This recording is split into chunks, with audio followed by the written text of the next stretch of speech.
Good morning, good afternoon, or good evening, and welcome to another episode of Jacob Walks Over a Bridge. I'm Jacob. I'm currently walking over a bridge, and I'm back again. I feel like I've said that a few times for many different reasons, but I'm happy to say that I am now back living in the confines of New York City. I found a new place to live. I'm back on that island lifestyle, the island of Manhattan. I like to think it's a step up apart, the space itself. It's a little bit smaller than the last place I was in, but there are more perks with the building.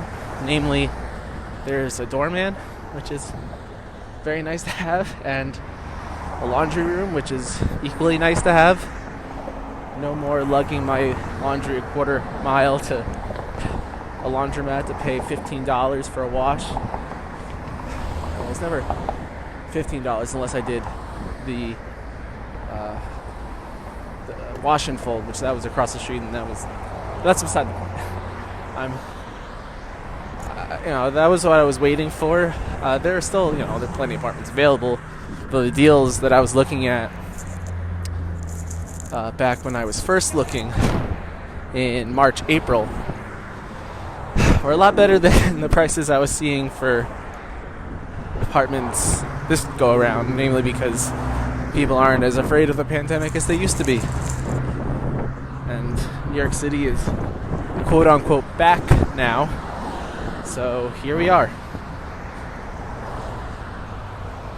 And of course, this is my second bridge walk since I've been back. First one that I'm recording an episode on, but when I first moved, I went to go sleep in the apartment the day before move-ins. I had a sleeping bag. It got really cold, but my stuff being in Queens, I walked over the Queensboro Bridge to get back on my, this is my brand, this is my life. I walk over bridges. That's what I'm known for. There are many worse things to be known for, but I'm here today. I'm on the Brooklyn Bridge, which so far has been okay. It's relatively crowded. It's what time is it now? It's 11:45, and a nice November day, probably in the low 50s right now. And I was actually excited to walk over this bridge for the first time, probably since the first time I ever walked over. Namely because they finally came to their senses and added an official bike lane to the bridge. I'd heard rumors that was true, because this bridge was annoying, partly because it always got so crowded because of its popularity. It's a nice looking bridge, sure, but it's always super crowded, and among the throngs of people who are on the pedestrian side of things, you always had bikes weaving in and out of pedestrian traffic. So I'm happy to say that it's not awful right now. Still, like I said, still a lot of people. That still does give a little anxiety. As I've said a few times, I don't know if I've said it on here, but I think we've all become a little agoraphobic since COVID started, and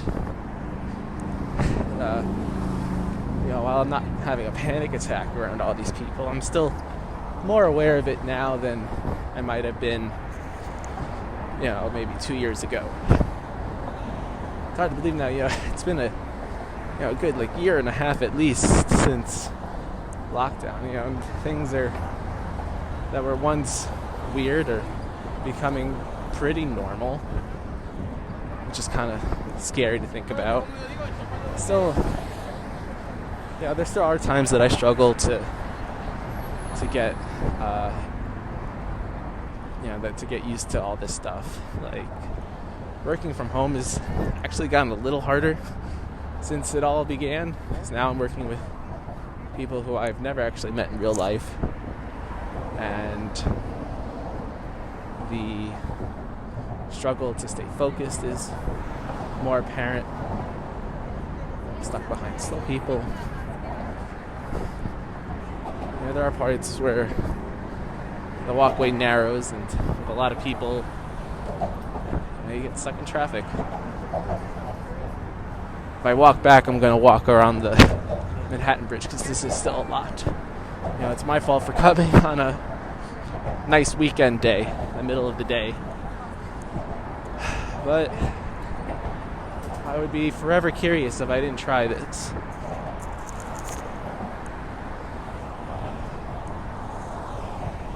But, it's good to be back. Still have some unpacking to do. I've got most of it done. Between odd jobs at work and night, I've been able to empty out most of the boxes. Now it's just got to get those boxes out of my apartment.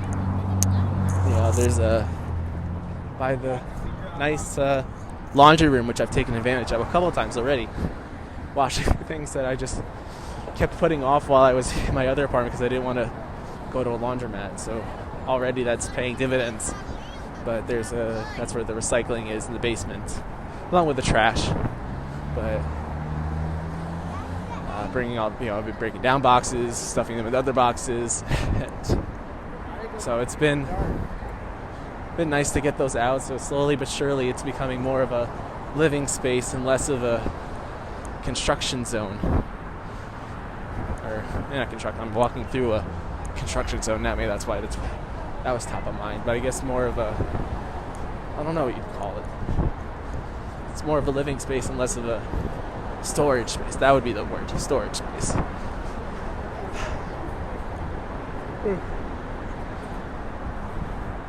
Why people don't stay in the lane they're supposed to stay in, I will never know. But I'm about at least a third of the way across the bridge now, and it's definitely noticeable. I don't have to keep looking over my shoulder when I pass someone to make sure a bike's not going to run me over. I guess that probably makes people, I was going to say that makes people more emboldened to stand in the middle and take pictures, but they were doing that before with all the bikes anyway, so. But now I'm just, crisscrossing lanes to pass, and haven't had many issues, so slight improvement, a major improvement. I would count this a major improvement. But the space I'm in is, it's becoming apparent that the space itself is smaller than the last one when I was on the Upper West Side. This one's in Hell's Kitchen, or like barely in Hell's Kitchen. I think because of the side of the street I'm on, I'm in Hell's Kitchen, technically. But I haven't seen any Mickey Mouse characters outside, so I wouldn't say I'm in Times Square necessarily. But the space is a little smaller, and that's becoming apparent now as I'm doing the last of my unpacking. The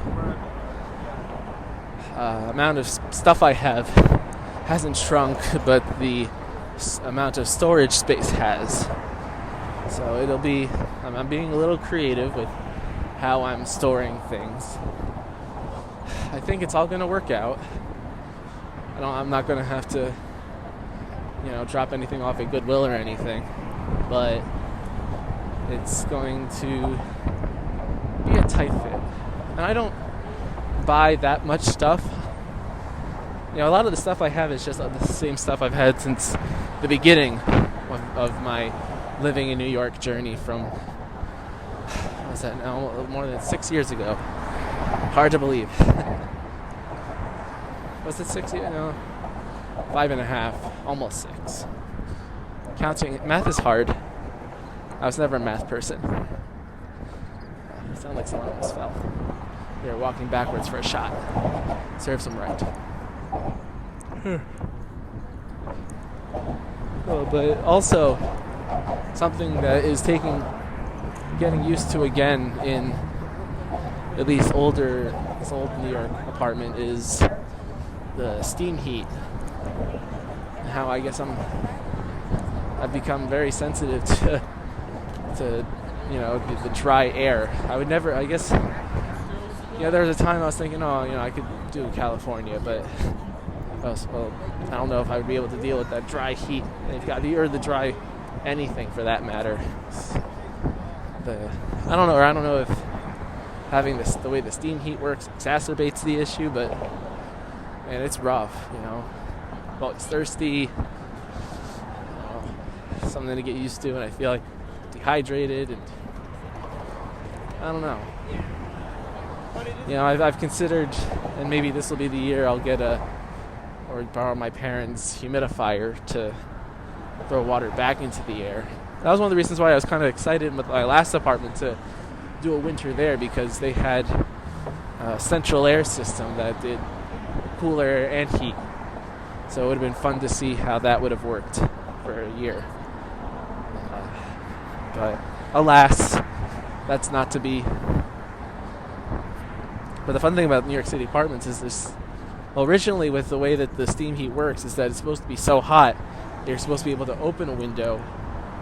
And from what I've been told, that was actually due to the last plague we had, or pandemic, the flu, the Spanish flu, 1918. And after that, a lot of buildings were built with these very hot heaters, so that we can get the fresh air in, which was supposed to mitigate the risk of the flu. And I can see where they came. That's not the worst logic, but when I'm a single person living by myself, I don't need to worry about catching the flu from someone else. But it is hot. You never have to worry about wearing long sleeves when you're in the apartment.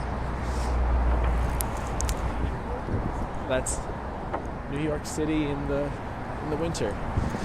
It's at least with the older buildings. I can't speak to the new ones. I've only lived in pre-war buildings since living in the city. Some showed more than others. Some of them have been retrofitted to look really nice. They all move for the the ovens haven't been from 1918, but some of the floors have been.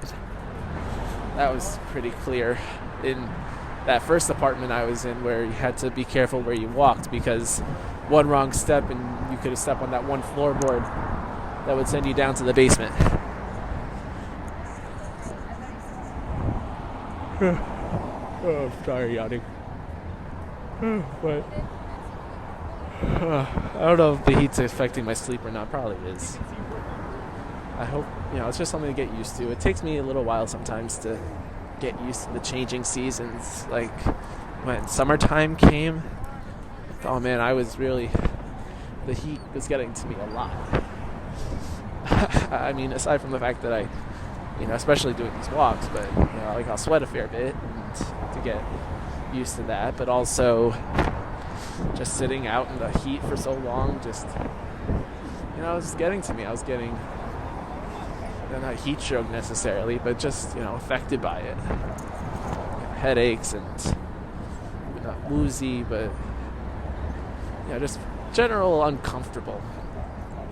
So, but, that was in June. By August, I'm a pro dealing with the heat. Still sweat, but, it didn't affect me as much. I guess you get smarter about it. So it's only a matter of time. This is the first real cool down we've got of the year. It's not going to be in the 50s, 60s forever. So as we descend into the colder months, I'm sure I'll get used to it.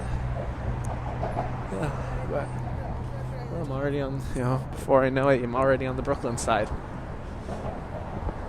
Gonna go to Sahadi's, get the usual. Gotta stock up the fridge and the cabinets with all the stuff I haven't had in a while. Olives and corn nuts and dried fruit and all the other staples that I like to get. Get some pita, get some snacks. Now and for later. Ooh, that car's going fast. One of the things I always wonder about as I wander through the city is how many tourist photographs am I in? I have to imagine, especially if I'm walking around landmarks like this, is that I'm incidentally going to end up in a lot of people's pictures. And to that, I have to wonder, like, how many, some of these people are going to how many framed photos am I in someone's living room? This was the best vacation they ever took to New York City. This was the best photo they ever took. They felt they need to frame it, and there I am, smack dab in the middle of their Brooklyn Bridge shot. Okay, maybe a framed photo is asking a little too much, but I'm sure someone on their phone has a treasured picture of their time in the city. I have to imagine I'm in at least a few of those. I don't know if that's just a point of honor, or someone, if I ever become famous, someone's going to be scrolling through the photos and be, oh my God, look who's in this picture. It's like when people were getting crazy about the Gabby Petito case, and they're going through their pictures and finding pictures of, little white vans in the background.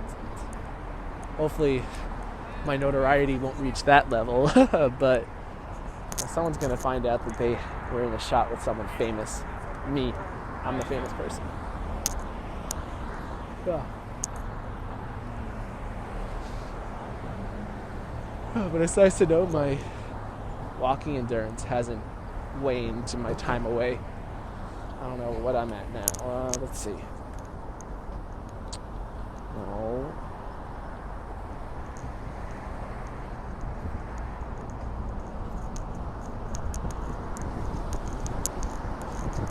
Oh, I'm only at 12,000 steps. Almost at 6 miles. I guess now that I'm living closer to the bridges than I have before, it's it's not as impressive to say I'm walking. Like when I walk to work now, if I ever walk to the office, it's not the 5 miles it once was when I was living in Astoria. It's it's like a 30-minute walk. Would be maybe a mile at most. That would be half hour, I guess. Depends how fast I'm walking in the traffic and whatnot, but not as impressive as it used to be, which, I don't know. Not that I was doing it for, to impress people or anything, but it was kind of cool to say, hey, I'm the guy who walks 5 miles to work both ways in the rain, uphill. Not that I didn't usually walk when it was raining, but you get the idea.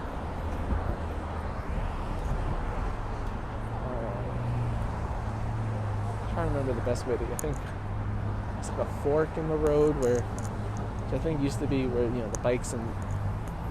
Actually, I don't know. The bikes and the people merge, but maybe not. I took the left fork, which is the way all the other people here are going, which I think is the way I've usually gone in the past. But I'm not sure if the other way would have been better. But I know which way this leads, and I'm almost done here.